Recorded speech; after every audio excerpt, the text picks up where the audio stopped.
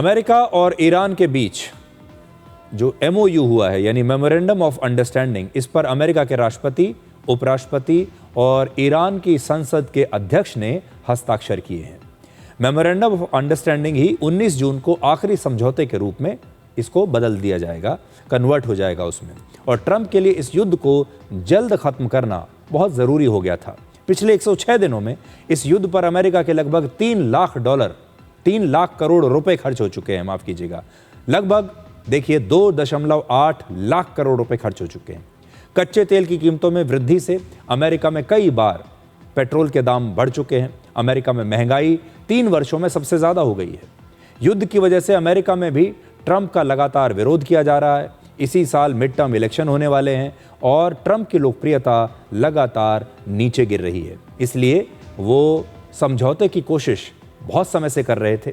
Iran के राष्ट्रीय सुरक्षा आयोग के सदस्य का एक सदस्य का कहना है कि ट्रंप को इस समझौते की बहुत आवश्यकता थी। वहीं अमेरिका के उपराष्ट्रपति JD वांस कहते हैं कि ये समझौते ट्रंप के पिछले 1.5 साल की रणनीति का एक हिस्सा है। I believe there are some in our country who oppose this. However, the U.S. urgently needs this. Trump, due to the upcoming elections and the need for peace during the World Cup, is also interested. Therefore, we are willing to proceed, provided that the interests of the Islamic Republic are secured.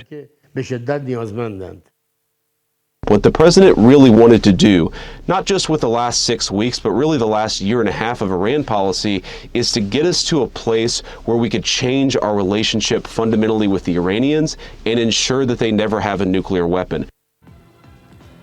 तो देखिए, America ये कह रहा है कि हमने जो road map बनाया था सब कुछ उसी के हिसाब से हो रहा है। पूरी पटकथा, स्क्रिप्ट सब कुछ हमने लिखी है, पूरी कहानी हमने लिखी है, हमारे हिसाब से हो रहा है। और ईरान ये कह रहा है कि हमने अमेरिका को झुका दिया है, हमने अमेरिका को ये हस्ताक्षर करने के लिए मजबूर कर दिया है।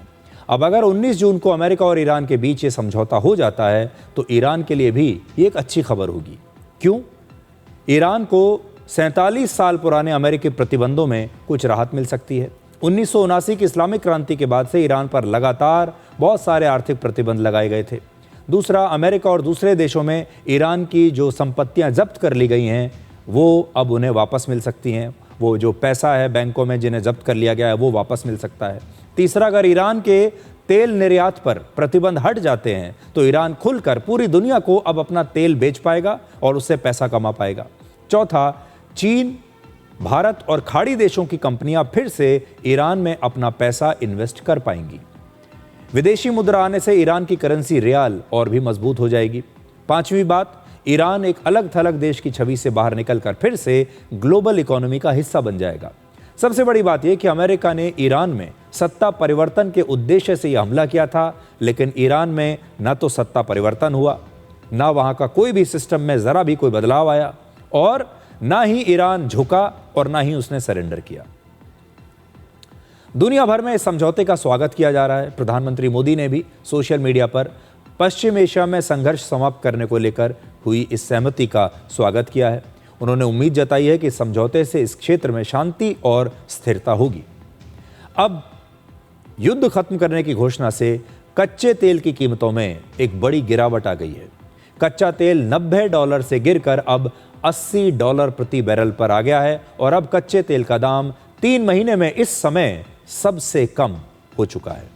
तो ये हमारे देश के लिए भी अच्छी खबर है और हमारे देश के लोगों को लगातार ये डर बना हुआ था कि अगर ये युद्ध नहीं समाप्त हुआ और ऐसे ही सब चलता रहा, हॉर्मुज़ ऐसे ही बंद रहा, तो तेल की कमी भी होगी और तेल लगातार महंगा होता चला जाएगा। लेकिन अब अगर ये समझौता लागू हो जाता है, हॉर्मुज़ खुला रहता है, तो अब तेल की कीमतें लगातार नीचे गिरेंगी और इससे हमारे देश में जो है तेल की कीमतों को कंट्रोल करने में आसानी होगी। तो इसलिए आप ये कह सकते हैं कि हमारे देश के भी हर व्यक्ति के लिए एक अच्छी खबर है, क्योंकि ईरान का जो युद्ध था ये लगातार हम सब के परिवारों पर असर डाल रहा था, हम सब की जिंदगियों पर भी इसका पूरा असर पड़ रहा था। इसलिए हम सब के लिए भी ये एक राहत की खबर है। अब आपको एक ऐसी खबर के बारे में बताते हैं जिसकी इस समय पूरी दुनिया में चर्चा हो रही है, क्योंकि ये हमारे और आपके घर के बच्चों से जुड़ी हुई खबर है।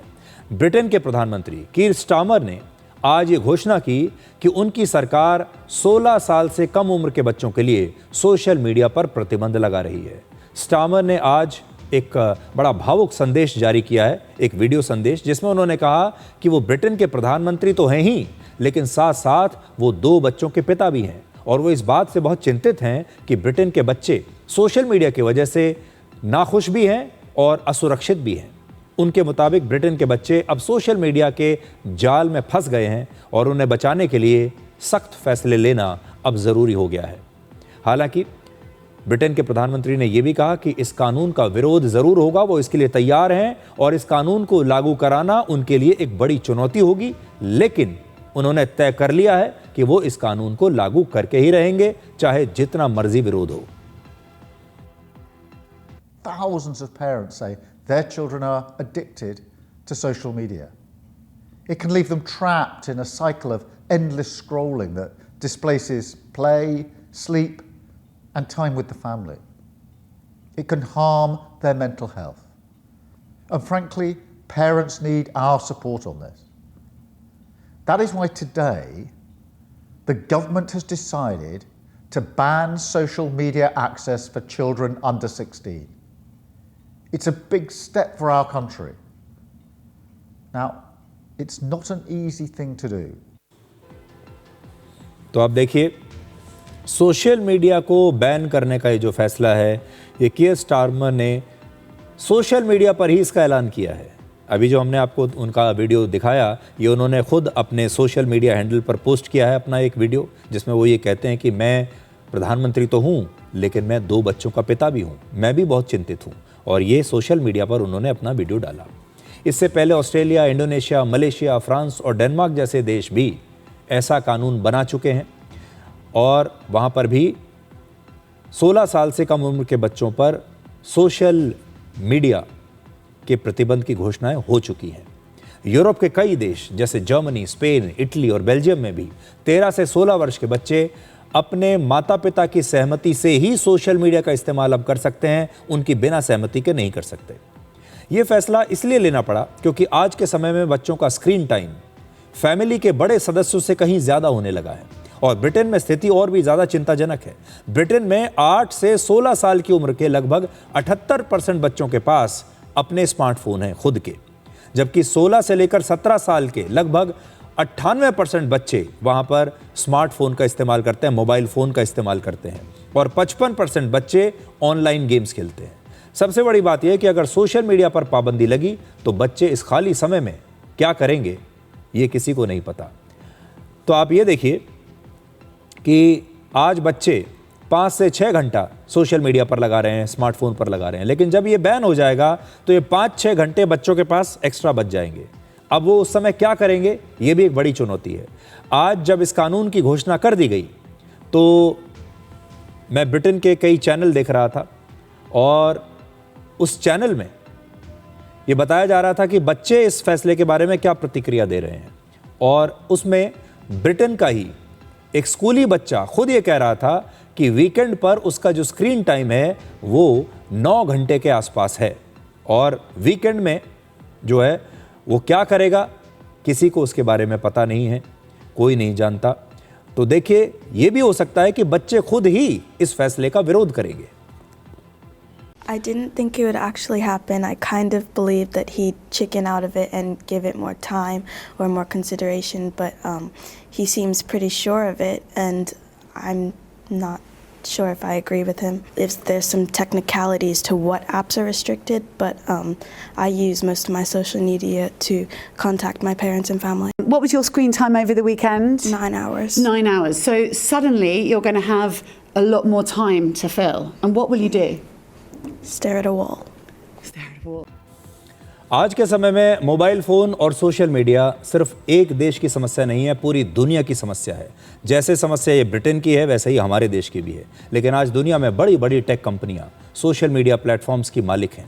उनके लिए हमारे बच्चे एक प्रोडक्ट बन चुके हैं। वो ऐसे किसी भी प्रतिबंध का विरोध ज़रूर करेंगे या फिर इसे ठीक से लागू ही नहीं होने देंगे। बहुत सारे बच्चे भी नियमों में कोई ना कोई खामी निकालकर सोशल मीडिया का इस्तेमाल करना छोड़ेंगे नहीं, कोई ना कोई लूप होल निकालकर सोशल मीडिया पर आ ही जाएंगे। ऐसे आज सोशल मीडिया कंपनियों को अपने टेक्नोलॉजी में आज ऐसे बदलाव करना चाहिए जिससे कोई भी 16 से कम उम्र का बच्चा इसका इस्तेमाल ना कर पाए। क्या क्या बदलाव होने चाहिए, ये जो टेक कंपनियां हैं इन्हें कैसे गंभीरता से इनको करना चाहिए, हम आपको बताएंगे। लेकिन अभी एक छोटा सा ब्रेक ले रहे हैं और ब्रेक के बाद हम आपको प्रधानमंत्री मोदी के स्लोवाकिया दौरे की तस्वीरें दिखाएंगे।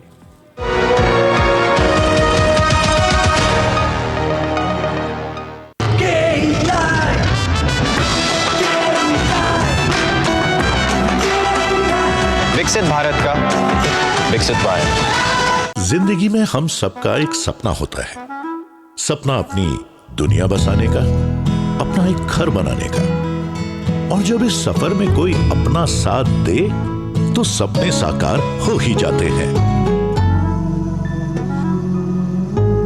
भरोसे से ही बनता है आपके अपने सपनों का आशियाना।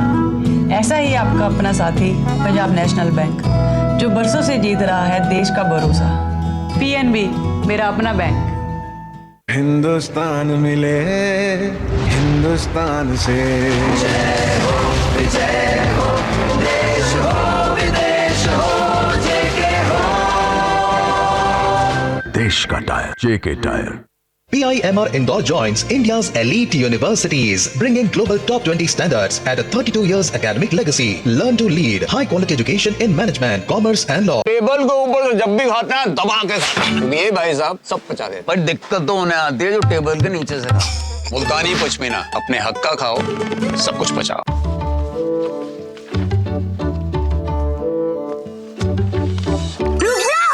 ये क्या है? असली नोट? ब्रो, ये फटा है। सुन, कते फटे पुराने नोट को बैंक ब्रांच में एक्सचेंज कर सकते हैं। वाओ, नया नोट मिलेगा? हाँ, जिससे तू हमें पिज्जा पार्टी देगा। RBI कहता है स्मार्ट बनो, कूल रहो।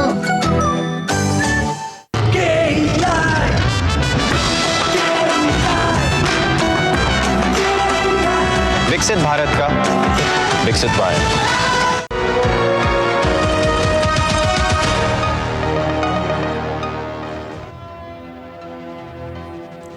अब आपको यूरोप के एक छोटे से देश स्लोवाकिया के साथ भारत की दोस्ती की कहानी बताते हैं।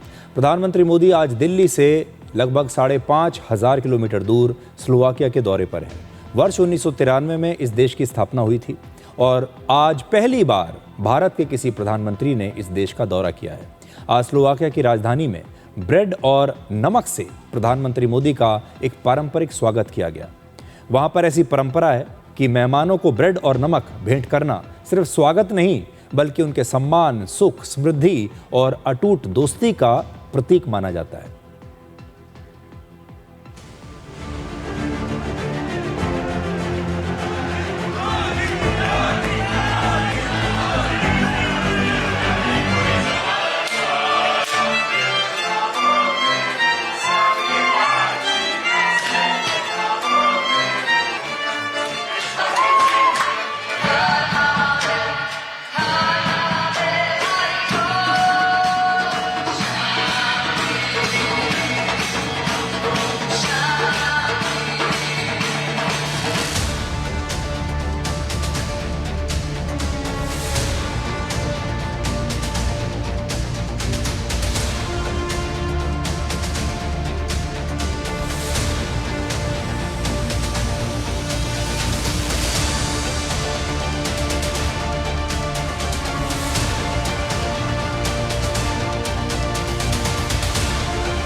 स्लोवाकिया के बारे में कुछ जानकारी भी आपको देते हैं। स्लोवाकिया का कुल क्षेत्रफल सिर्फ 49,035 वर्ग किलोमीटर है। ये हमारे पंजाब राज्य से भी छोटा है। पंजाब का कुल क्षेत्रफल 50,000 वर्ग किलोमीटर के आसपास का है। स्लोवाकिया को लिटिल बिग कंट्री भी कहा जाता है और इसका मतलब है छोटा लेकिन मगर बड़ा देश। आज प्रधानमंत्री मोदी और स्लोवाकिया के प्रधानमंत्री की मुलाकात हुई। दोनों देशों में AI, रक्षा और इलेक्ट्रॉनिक्स के मामले में बड़े बड़े समझौते हुए हैं। पिछले साल वर्ष 2025 में 17,000 करोड़ रुपए का व्यापार भारत और स्लोवाकिया के बीच में हुआ था और भारत स्लोवाकिया को गाड़ियों के स्पेयर पार्ट्स, मोबाइल फ़ोन, दवाएं और कपड़े एक्सपोर्ट करता है, जबकि स्लोवाकिया से गाड़ियां और इलेक्ट्रॉनिक्स का सामान हमारे यहाँ इंपोर्ट होता है। भारत और स्लोवाकिया के बीच केवल व्यापारिक रिश्ता नहीं है बल्कि स्लोवाकिया के स्पेस मिशन में भी भारत सबसे बड़ा पार्टनर है। तो अब एक छोटा सा ब्रेक और ब्रेक के बाद डिकोड जिंदगी में आपको दिखाएंगे आज का विचार।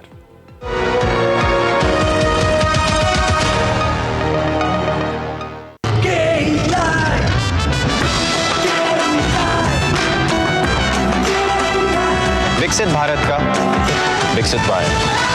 PIMR Indore joins India's elite universities, bringing global top 20 standards at a 32 years academic legacy. Learn to lead high quality education in management, commerce and law. This is no ordinary sky.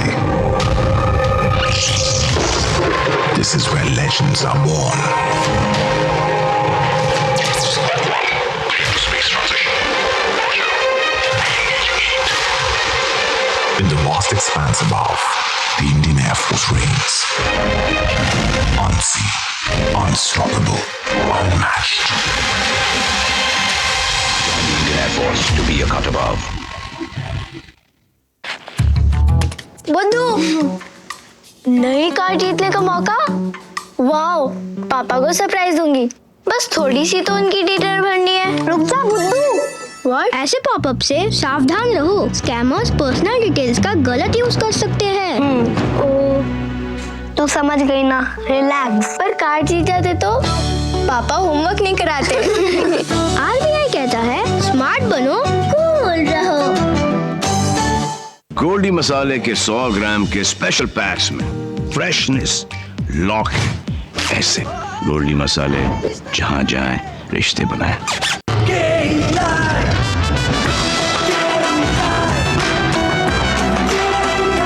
विकसित भारत का विकसित भारत।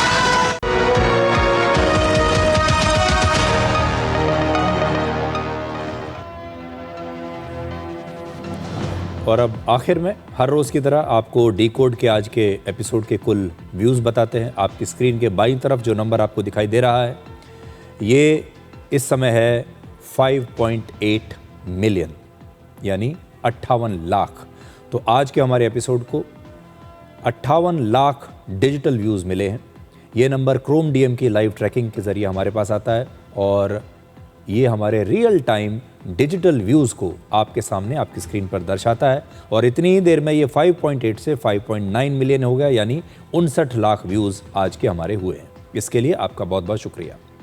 तो आज के लिए decode में इतना ही। अब आपसे हमारी अगली मुलाकात होगी कल रात 9 बजे। तब तक आप खुश रहिए, सुरक्षित रहिए, स्वस्थ रहिए। और भूल करने के लिए कोई भी समय अच्छा नहीं होता और भूल सुधारने के लिए कोई भी समय बुरा नहीं होता। नमस्कार।